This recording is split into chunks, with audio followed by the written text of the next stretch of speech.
So as you see here, you have your normal Windows computer, right? But sometimes you forget your password.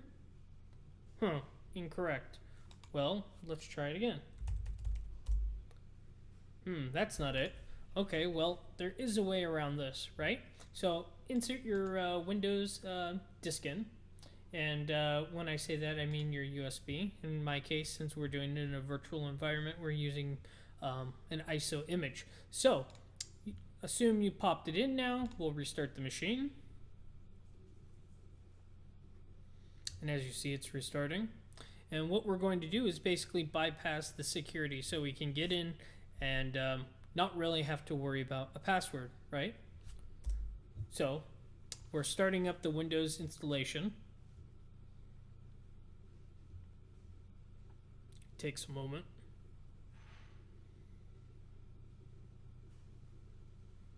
And a lot of times businesses or people with computers, and they set a password to expire, which is a great idea, but unfortunately people, well, forget, the password.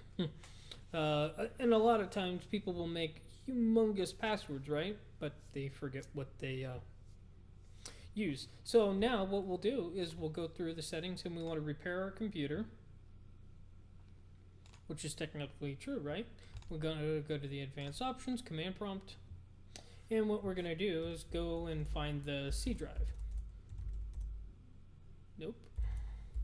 See, well, when I say C drive, I mean the Windows installation. Okay, we found it. And let's just double check. Okay, so we have tester, Lance, and public, right? So what we'll go ahead and do is go back. Oops. CD Windows, and we want to go into System 32. Okay, so now what we want to do is make a copy of cmd.exe. We'll name it cmd2. Or better yet, cmdbackup.exe. Now it says it can't find cmd, right? But there it is. So we'll do cmd, and if you notice, it showed cmd, right? That's okay. So it made a copy of cmd. Fine, we'll live. So let's go ahead and go to rename cmd.exe to utilman.exe, and it says that can't be found, right? But yet there it is. So we know it's there because we won't be able to open it, right? Yes, and that's a message that you will see. So we know that's there, and we know it did work because, again, cmd backup is there, and cmd.exe nowhere to be found. So we do know it exists. Now you may be able to get it to say that it may be completely fine on your end.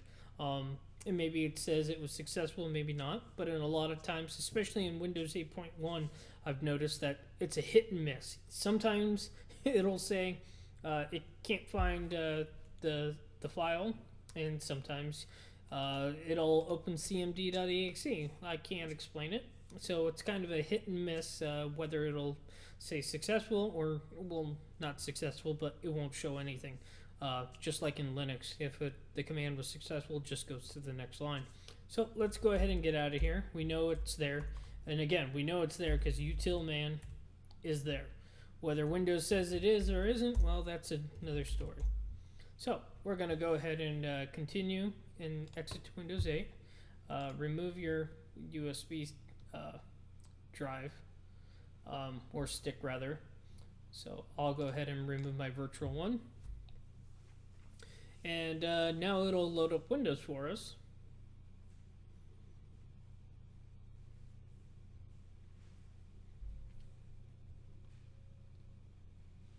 And I apologize for the speed. This is running in the Oracle VirtualBox. So now here we go, right? Now the reason I'm using my Hotmail/Passport is simply because I want you to see it doesn't matter if you use the Passport service or a local account. So see this little ease of access? Oh no, look at that, it loaded the utilman. something that it claims does not exist, right? Okay, so what we're going to do is net user. And as we see, we have an administrator guest in Lance. Now here's the thing. Let's say you do need to enable the administrator account, right? Go ahead and do net users administrator / active : yes. Now that'll make the administrator account active, and next time you reboot, that will be one of the user accounts that you can log into. But I do not want that active, so I'm going to do no. Okay, but now let's go ahead and do net user. We can add somebody if we wanted, and we could also change the user password to Lance, but we're not going to. So we'll do net user testing, and then we'll do /add. Oh, we'll probably need a password. We'll put what everybody loves, hacked /add. That's good. Now if we type net users, none. Oop, I'm sorry, net users. We have administrator, guest, Lance, and testing. Great.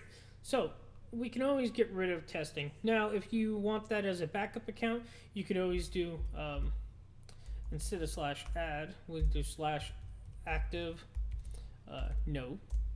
And then, again, if you do net users, it'll still be there because it is an added account, but it's not active. But just for this, just to show you, we're going to reactivate it, right? And again, we have the administrator account disabled, but I showed you how to do it. And again, that /active is the way to keep it there. Now, let's say you don't want that account there anymore, right?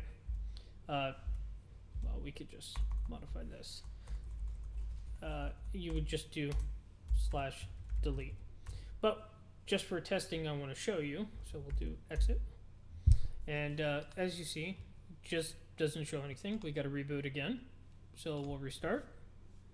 And that's the last restart we're going to have to do because now we have an account on here that we can log into the computer. But now let's say you're in somebody else's system. Don't add another account. Activate the administrator account and log in through the administrator account. And with that extremely powerful command prompt that you basically have system-wide access technically, you could change the administrator password if there was an administrator password. So we're letting it load up. Okay. And as you see, we have the account testing. We'll go ahead and type in the password hacked. Oh, wait. I was going to use the on-screen keyboard, but I forgot that's done. So we'll go ahead and type hacked.